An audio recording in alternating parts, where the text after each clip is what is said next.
जीवन के लिए, एक आम आदमी के जीवन के लिए खतरा बन गई है, इसको छुड़वाना पड़ेगा। ये संविधान के लिए खतरा बन गई है, हमारे सामाजिक ताने बाने के लिए खतरा बन गई है, हमारी बहनों के लिए खतरा बन गई है, हमारे खिलाड़ियों के लिए, हमारे व्यापारियों के लिए खतरा बन गई है। इससे लड़ना पड़ेगा। और एक चीज कहूंगा यहां से, विपक्ष के लिए भी और इनकी सत्ता में बैठे नए नए साथियों के लिए भी जो इनके साथ नए नए गए हैं, इस तानाशाही से अगर लड़ना है तो एकजुट होकर लड़ना पड़ेगा। ये ना सोचें कि आज आम आदमी पार्टी के कार्यकर्ता नेता जेल में हैं, कल नंबर आपका भी आएगा, कल नंबर उनका भी आएगा जो दूसरे पक्ष में बैठे हैं या इधर के पक्ष में बैठे हैं, कल नंबर उनका भी आएगा जो इधर नए नए गए हैं कि हम तो इनके साथ हैं। एनडीए के साथियों को भी कहना चाहता हूं, उनके साथ जो गए हैं, और इंडिया गठबंधन के भी एक एक आदमी को और बाकी सब पार्टियों के साथियों को कहना चाहता हूं, पार्टी की जिंदगी के लिए नहीं, नेताओं की जिंदगी के लिए नहीं, देश के लिए इकट्ठा होकर लड़ना पड़ेगा, देश के लिए इकट्ठा होकर लड़ना पड़ेगा।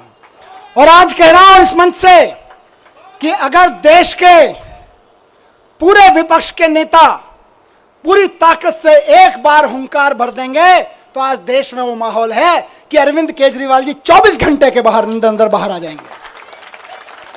अगर देश के विपक्ष के नेता एकजुट होकर हुंकार भर देंगे तो केजरीवाल जी केवल और केवल 24 घंटे के अंदर जेल से बाहर आ जाएंगे। मैं आज लिख के दे रहा हूं आपको, लेकिन इकट्ठे होकर करना पड़ेगा। ये मत सोचिए अभी तो केजरीवाल जी गए, जब हम पे आएगी तो देखेंगे, नहीं, सब पे आई हुई है।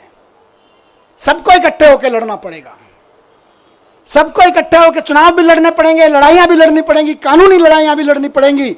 और एकजुट हो गया तो इस चुनाव में तो दिखाई दिया कि 400 पार ढूंढते रह गए। एकजुट होकर लड़ेंगे तो आगे आने वाले चुनावों में भी ढूंढते रह जाएंगे कहां है,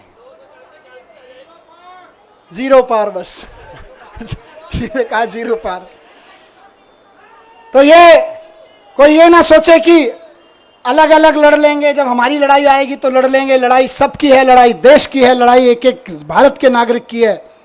सब पार्टी वालों को, जिनको जनता ने थोड़ा थोड़ा भी कहीं कहीं भरोसा दिया है, कहीं ज्यादा दिया है, सबको इकट्ठा होकर इस तानाशाही के खिलाफ लड़ना पड़ेगा। जोर से चिल्लाना पड़ेगा कि तानाशाही भारत छोड़ो। और जिस दिन तानाशाही भारत छोड़ो का नारा हर गले से निकल गया, केजरीवाल जी सबसे पहले जेल से बाहर आएंगे। हेमंत सोरेन जी आ गए ना, देखो कितनी दिन मुझे निकाला, अभी अरविंद जी भी आएंगे। लेकिन सबको करना पड़ेगा, ऐसे नहीं कि सब।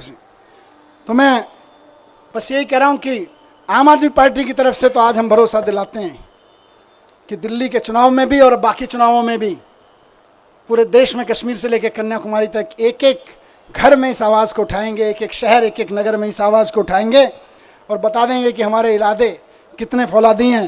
तुम चाहे जितनी यातनाएं दे लो, तुम चाहे जितने जुल्म कर लो, जब तक इस देह में प्राण रहेगा और माथे पे संविधान रहेगा, इस दिल में हिंदुस्तान रहेगा। भारत माता की, भारत माता की। बहुत बहुत धन्यवाद।